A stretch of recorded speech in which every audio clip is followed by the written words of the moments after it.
tell the to people, leave everything and follow me. So that's And good for you. yeah, so we did. Leave everything and go out to be a Christian, to stay in my religion. Saving religious minorities in parts of the world where they're being constantly persecuted and murdered. Someone who's quite familiar with this is my next guest, Yank Barry. He's often been referred to as Canada's Schindler. He is a global humanitarian and also the founder of Global Village Champions Foundation. It's great to meet you face to face. Yeah, it was wonderful to see you face to face. And thanks for coming on not too long ago. That's where our viewers will remember you from. But here we have you now. You've had quite an extraordinary journey since the last time we talked. Notably, the number of refugees who your organization has been helping, the numbers have gone up. It's a bittersweet, but at the very least, they're being helped. Tell us a little bit about it. Well, you know, one of the goals was to surpass and not beat, honor the late Oskar Schindler. Mm-hmm. He saved 1,200 Jews. We had a press conference with the State Refugee Agency in Bulgaria at 1,218. Because 18 in Hebrew is life, chai, and that was why we stopped at that number just for that minute. We're well over 2,000 now. That's incredible. There's another component to this story that I found scary, to say the least. The beheading videos, we've all seen them. I've watched them. I shouldn't have, but I have. Something's been happening with you, though, in the sense that people know you're helping the Syrian and Iraqi refugees. You're protecting them. And you're giving them homes, Iranian. and Iranians. You're giving them homes. You're getting them out of harm's way. And the bad guys are picking up on this, and they are responding to you. Tell us how they are. The bad guys have responded. I've heard from 2 different governments that I'm on their top 10 list to behead because they know I'm in the area. And there's been too much press of saving Christians. Before it was just saving refugees, now it's Christians. So how do you handle that? Like you just told me you've received up to 70 pictures of beheadings. We've taken around 30 and received 40 others. And from credible people that we rescued. And the whole response, the whole point in them showing these to you, sending them to you, the ones you've received, is it's a threat. So how do you respond? You keep doing what you do. Just try and keep your head. Well, yes, and keep your head about you. What's the, you're back in Canada now, and as I said earlier, the numbers of refugees are, can we even keep count anymore? It's so high. I mean, there's various humanitarian organizations that try to keep a handle on it, but what would you... Well over 3 million. 3 million. Syrian. Yeah. And we're not getting into the Iraqis and the Iranians, and there's probably between 700,000 and 1 million Christians that could die at any minute. What's life like for them right now? It's horrendous. It's the only thing I could probably compare it to, and the reason I got involved is what the Jews were going through in World War II with the Nazis. You know, it's but you could die at any second. You could die in your house. You could, and this is the scary part. 2,100 is, as you said earlier, is around the number in which you have been directly involved with. There are other organizations, anyone in particular that you have been able to work with in order to increase the numbers on those who are placed or who have been displaced and have more of an opportunity now to have some semblance of a normal life? Are there other partners that you're working with?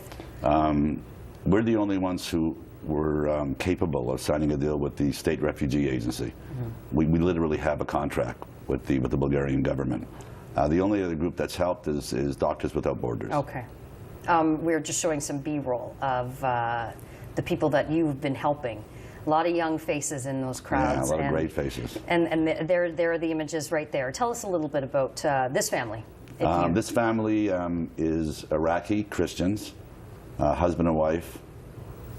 And the guy leaning over is from a family of 5 Iranian Christians.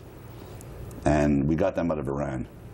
And trying to get them into Canada because they have family in Canada. I want to talk about now you're back home, and you are anticipating meeting with various levels of the different parts of government to bring some of these refugees, as many as you can. What's your pitch to the federal government? My pitch is that one of the big problems is usually they haven't gone through Interpol check. They don't know if they're terrorists. Are they coming in here to infiltrate? All right. Are they part of ISIS? You know, and what we've done is everybody who leaves the camp and goes to one of my hotels or the block apartments we've rented have gone through all the Interpol checks. Okay. We know everything about these people. We verified everything. And you know, there are so many professionals. There's engineers, there's doctors, there's nurses, and they'd be a great benefit for this country. What kind of numbers are we talking about? That I know of, Yeah. that we have probably, we were able to move around 70 families to Germany, Norway, Sweden, and Switzerland. Everybody else has closed their borders. The numbers are probably around maybe 600 or 700.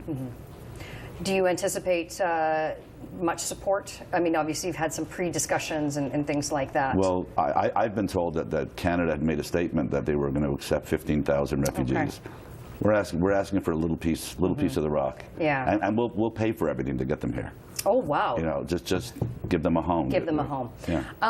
One of the things I want to touch on before we take a short break that you and I discussed before last time when you were here was that you're going to be meeting with Bashar al-Assad. Is that still happening? And It's on the table.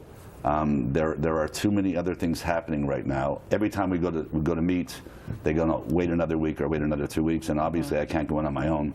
The meeting will happen. I'm meeting with the former Prime Minister of Iraq, and I think it's called Adel, the city, and then I'll be in Damascus. And how do you anticipate a meeting like that going with someone like Bashar al-Assad? I mean, he's responsible for the people you're helping.